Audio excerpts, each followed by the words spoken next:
Let's read in chapter 2. I'm going to start in verse 1. We're going to kind of skip around again simply because of time.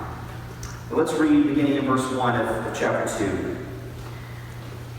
You may think you can condemn such people, that you are just as bad. You have no excuse. When you say they are wicked and should be punished, you're condemning yourself. For you who judge others do these very same things. And we know that God, in his justice, will punish anyone who does such things. Since you judge others for doing these things, why do you think you can avoid God's judgment when you do the same things? Don't you see how wonderfully kind, tolerant, and patient God is with you? Does this mean nothing to you? Can't you see that his kindness is intended to turn you from your sin? Jump down to verse 12. When the Gentiles sin, they will be destroyed, even though they never had God's written law. And the Jews who do have God's law will be judged by that law when they fail to obey it. For merely listening to the law doesn't make us right with God. It is obeying the law that makes us right in his sight. Even Gentiles who do not have God's written law show that they know his law when they instructively obey it, even without having heard it. They demonstrate that God's law is written in their hearts, for their own conscience and thoughts either accuse them or tell them they are doing right. And this is the message I proclaim, that the day is coming when God, through Christ Jesus, will judge everyone's secret life. Jump down to verse 25. The Jewish ceremony of circumcision has value only if you obey God's law. If you don't obey God's law, you are no better off than an uncircumcised Gentile. And if the Gentiles obey God's law, won't God declare them to be his own people? In fact, uncircumcised Gentiles who keep God's law will condemn you Jews who are circumcised and possess God's law but don't obey it. For you are not a true Jew just because you were born of Jewish parents or because you have gone through the ceremony of circumcision. No, a true Jew is one whose heart is right with God. And true circumcision is not merely obeying the letter of the law. Rather, it is a change of heart produced by God's Spirit. And a person with a changed heart seeks praise from God, not from people. The first thing that I want to talk about this morning is love and anger. Because we see that here in this passage in chapter 2. The love and anger specifically of God. The first thing that I want to kind of touch on is, are these ideas in opposition?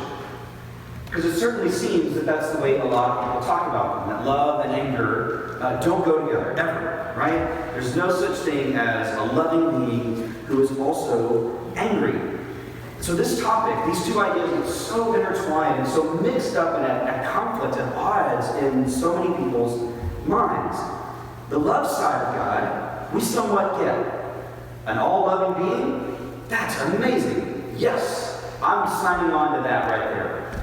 But the moment the idea of anger, of punishment, of judgment comes into view, so many people immediately go, hold on. I'm in with the love thing. I don't so much like the punishment thing. That anger side, that's not really my thing. So I'm going to take the God of love. I'm going to stick with that. But the judgment side, I want to leave out. And the truth is, I think this sentiment comes from a good place. I really do. I really believe it comes from a good place. Who doesn't want to focus on God's love instead of the judgment, the anger side? I mean, am I alone in wanting to focus on the love of God? I don't think so. Most people tend to want to do that. I think it comes from a good place. Wouldn't you? Think about your own parents. Wouldn't you, given the choice, rather think about all those happy moments you spent with your parents? But we don't get selective memory like that, right? Along with those good moments also comes those times where you were disciplined, you got grounded, their anger flared up in a moment because of something, whatever happened. None of us get to be that selective with our memories about our own parents. You like to remember the day that we're driving home in the car, and all of a sudden Mom says, hey, there's ice cream over there. Let's stop and get some ice cream. Just because I love you. We remember those days and we think, man, those are good days. We like to forget the fact that the next day we really messed up at home and we got grounded for like the next week. Now those aren't the memories we like to focus on. I think the same thing happens with our way of thinking about God as well. I think this is a good thing. I think it's a good thing that we do that we want to focus on the love of God. But the truth is, you, like me, have probably known parents who give everything that their children give everything to their children they could ever want and desire. Anybody else know parents who have done that? How do those kids tend to turn out? Not so great, right? Because selfishness is instilled in them. A sense of, I'm going to get whatever I want simply because I want it. They don't tend to make good friends. They don't tend to make good spouses. They don't tend to make good parents themselves. They don't tend to make good citizens. But we know parents who have done that. And the truth is, that's not real love. Giving your child anything they could ever want or desire isn't real love. I've also known parents who never discipline their children at all. They never reprimand. They never, speak down to them. They never spank them. And I know the cultural trend about spanking right now. They never scold. They never get on to their children. Again, I don't think that's real love. I don't think real love is allowing your children to get away with anything that they want to do.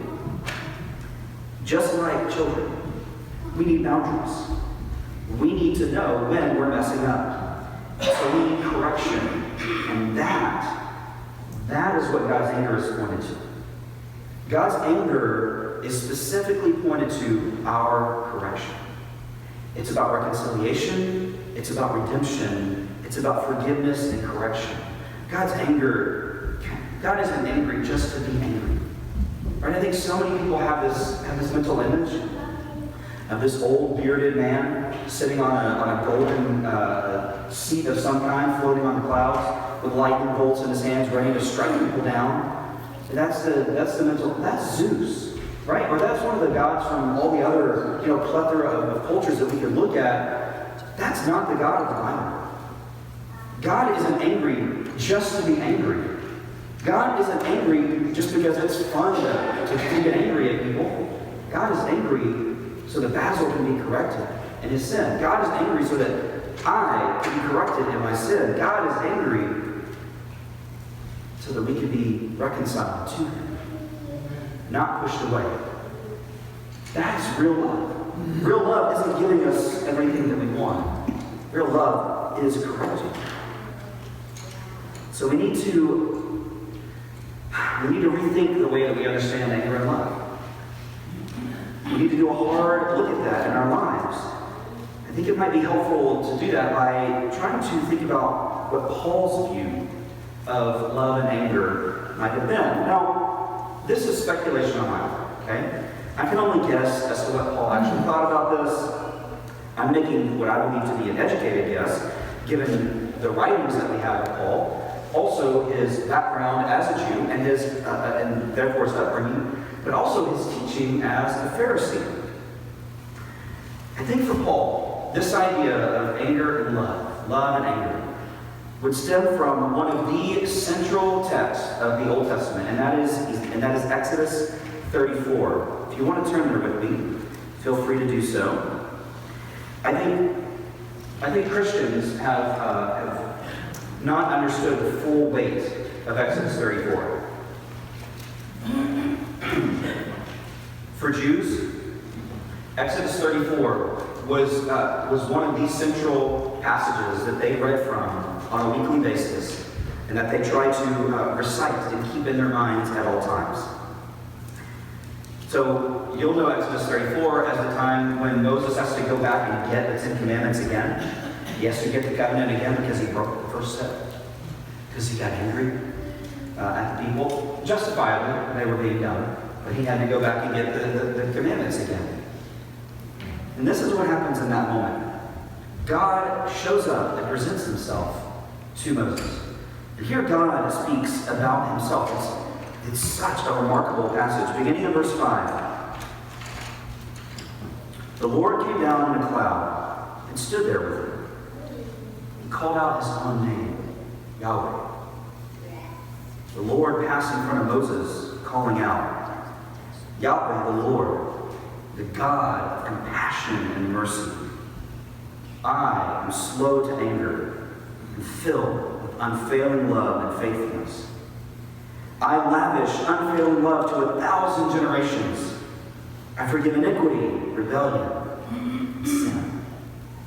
Beautiful, isn't it? What God says about himself in that moment. This isn't Moses speaking. This is the Lord saying, here's who I am. Now, I want to stop there, but I'm not going to, because the Lord continues. But I want to stop there. I have that propensity to want to stop at the love side.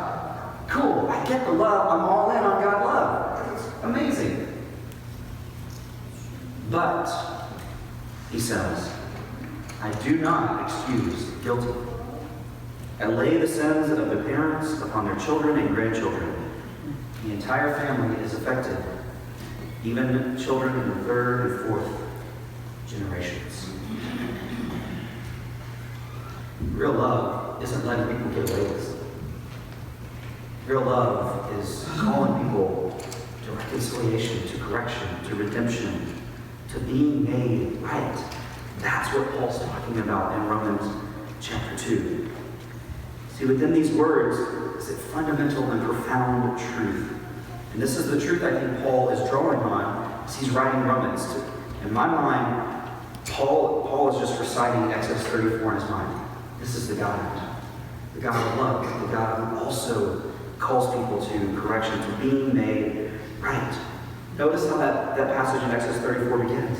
It begins with God's enduring, his unfailing, his never ceasing, steadfast love. It's at the forefront of Paul's writing, all throughout. We see that. But it ends with God saying, however, there is correction that needs to happen. Unfailing love demands right action, demands God's own righteousness toward his creation, and also demands our righteousness toward him. So that's how Paul has set up chapter 2 of Romans. God is kind and genuinely cares for creation. We see that in him. We know this because God chose to send his own son as a sacrifice. If God weren't this way, he could have easily dispensed with all of humanity a long time. Right? If God didn't actually care about us, why ask? Why allow us to continue? Why not just get rid of us? I mean, we're clearly not worth it, right? Right? I mean, we're clearly not worth it, but God thinks we are. He must, because we're still here. He's still allowing us to try, and he still cares enough to give us his love. Because of Jesus, we have a way forward. We have a way of being righteous, of being made right with God. Because God is patient. Again and again and again, God is patient and gives us a chance to be made right. To turn to him in repentance and trust. So what if God's love doesn't have the intended effect on somebody? What if somebody doesn't get it? What if somebody rejects it? What if a person says, you know what? I don't want the anger, I don't want the love. I don't want this God that you worship. Paul addresses that person here. He talks about them in verses 4 and 5 of Romans chapter 2. That person will have made themselves all the more fit for judgment when that time comes. I struggled with a way to put this into words, and I found in one of my commentaries, N.T. Wright, a New Testament scholar, I think he summarized it really well. Quote, this is the chapter, more than anywhere else in his writings, where Paul outlines his picture of the final day of judgment. People sometimes suppose that judgment is an Old Testament idea, whereas in the New Testament you find only mercy. But this isn't even a caricature, it's simple fiction. The New Testament does, of course, highlight the extraordinary, almost unbelievable love of God revealed in the death of Jesus. Paul will himself celebrate this later in the letter. But if people insist on rejecting God's love, and part of the logic of love is that it can always be rejected, and there's nothing else for it. God is committed precisely as the good and loving Creator to putting the world right. That includes human beings. Those who live in the dehumanizing ways that Paul described in the previous chapter are courting disaster. Those who persist in wickedness, despite having every chance to turn back, are positively asking for it. There is no other alternative. End quote. I thought that summarized chapter 2 pretty well. So let's end by talking about righteousness in Romans 2 then. What's on the outside? That's a question that I think Paul is asking in this chapter. Now, all of you are familiar with going to the grocery store, right? How many of you go shopping regularly to get groceries? Yeah, we go shopping regularly to get groceries. Have you ever done like me? You go and you pick something up at the grocery store and you get to the front counter, and as you're taking it from your basket and putting it on the conveyor belt for the clerk to check out, you realize, oh man, I grabbed the off-brand of what I wanted. Anybody else ever done that? You grabbed the off-brand by mistake? You really wanted the name-brand cereal or the name-brand soda or whatever it is, but you get up there, and this is off-brand, and you go, man, okay, do I live with it or do I take it back, right? That's the choice in that moment. Do I live with it or do I take it back? Now, some of you probably really enjoy off-brand stuff. Off-brand stuff just doesn't taste right. It doesn't have that same, and food is important, okay? You know that about me. Food's important. But that's exactly what they're hoping, right? They're hoping that you're going to accidentally pick it up. They've done such a good job at marketing. They've done such a good job at copying the labels and the boxes and the cans and all the other things from the name brand companies that they're hoping you're going to accidentally pick up their product, get up to the front and go, oh, I don't want to walk back around and take this back. Fine, I'll just live with it. That's what they're hoping for, right? But what really matters in that moment to you? What's on the inside, right? What's on the inside is what really matters in that moment. See, this happened to me on a number of occasions. These off-brand makers, they do that to me. They fool me. And then I have to make a decision. Am I going to take it back or not? See, on the outside, they look really similar. But on the inside, they're nothing the same. I had this experience when I was a teenager. Coca-Cola made Mr. Pibb. Anybody know what Mr. Pibb is? It's a soda. It's a Dr. Pepper knockoff. It's gross. When I was a teenager in 2001, they tried to rebrand it. They tried to, they called it Pibb Extra, like that's what they call it. And I went to this party one time with some friends, and the mom had bought Mr. Pibb instead of Dr. Pepper.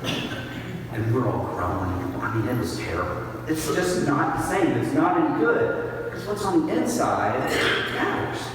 The outside can look as similar as it wants to. The outside it can replicate it perfectly. But if what's on the inside doesn't taste right, you're not going to like it. At least I don't. And I think that's precisely what Paul is criticizing in the Jews in Romans chapter 2. He reiterates to them that the external matters may be taken care of, namely that they're circumcised and that they can claim direct descent as a Jew. Abraham is our father. Paul says, okay, so what? That doesn't count any longer. He tells them that labels and names can be deceiving, much like we can be deceived going to the supermarket. Those he's writing to may have been circumcised and they may claim descent. But that's all for naught. The heart isn't right. Essentially, Paul is saying you can wear the facade all you want. We might say it, I might modernize it and say, you can wear, crosses on rings, you can wear golden crosses around your neck, you can wear Jesus t-shirts, and you can present a facade to the world that looks really good. But if what's on the inside hasn't changed, then you're just Mr. Pibb. You don't want to be Mr. Pitt. Unless you like Mr. Pitt. And then we'll need to talk. I counsel for free.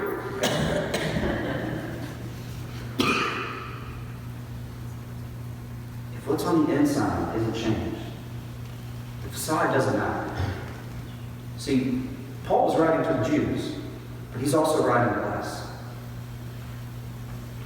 If you've been baptized, I've done everything physically. I'm good. Right? I'm set. Paul has a message for you this morning. And it is, no, you're not set. You're not right with God if the only thing you focused on are the external matters. And so he talks about circumcision of the heart. And here's what we're getting this morning. Paul goes a step beyond just saying that the Jews are not the real circumcised group anymore. He actually says that those who haven't been circumcised, these Gentiles, can claim to keep the law. Now, how can that be? How can a Gentile who hasn't kept the law, namely being circumcised, how can they claim, or how can Paul make the claim about them, that they are actually the ones keeping the law? Well, I think the answer comes from echoes that we see back in Jeremiah, in Ezekiel, and even in Jesus himself. Paul believed that through the Messiah, through Jesus, God has renewed the covenant. Basil talked about this several times in his communion talk. The covenant has been renewed, and all that were not welcome before are now welcome in Christ. This is what circumcision of the heart entails. Anyone can have it. And this leads Paul to completely mess with this whole system that he's grown up in, and to say, the things that I used to believe, the way that this used to work, no longer works that way anymore. It's as though he's taken a can of Mr. Pibb, knowing that it isn't Dr. Pepper, and claim that it is, which is just completely crazy for Paul to do. But that's what he does with the label Jew. And he says these Gentiles who aren't circumcised, they are the real Jews, meaning they are the real people of God. For he sees God at work in Gentile hearts. He can't deny the Spirit's presence. He believes God is declaring Gentiles righteous as he once did the Jews. And so for Paul, why not just call them Jews then? If they represent the people of God, then in Paul's mind they must be Jews, whether they can claim that from direct descent or circumcision or not. And that's good news for us. Without that, we're still lost. But we are declared righteous. We're declared made right. We're declared Jews because we follow Jesus, who renewed the covenant for us with God. So to close out this morning, just a couple of questions to end on. Does the love or anger of God hold more weight in your mind? Which takes up more space in your head at the moment? Might say something about where you are in your relationship with God. I don't think either one is a bad thing. Just maybe as a sort of measuring stick for where your relationship is with God. Are you more focused on God's love in your life right now and in other people's lives? Or more focused on God's anger? And then the second thing, have you been fooled into focusing too much on the external matters? I think sometimes we do that. Sometimes we fool ourselves into thinking and into focusing too much with ourselves and with other people. Are they baptized? Are they not cussing? Are they not drinking? Are they not, we're good with that. All the while, people that we know who look really good on the outside, they be rotten in the core. So what are we doing about that? Are we focusing too much on the externals? Or are we going to listen to Paul this morning and focus on the heart and the circumcision of the heart? That's Romans 2, or at least part of it. Certainly not all of it, but that's part of it. So Romans chapter 3 next week. There's more good news to come, people. There's a lot more good news to come. If your heart isn't right this morning, maybe it's not. Because personally, I don't know where all of you are. Maybe it's not. Maybe you need to come this morning and let us know that.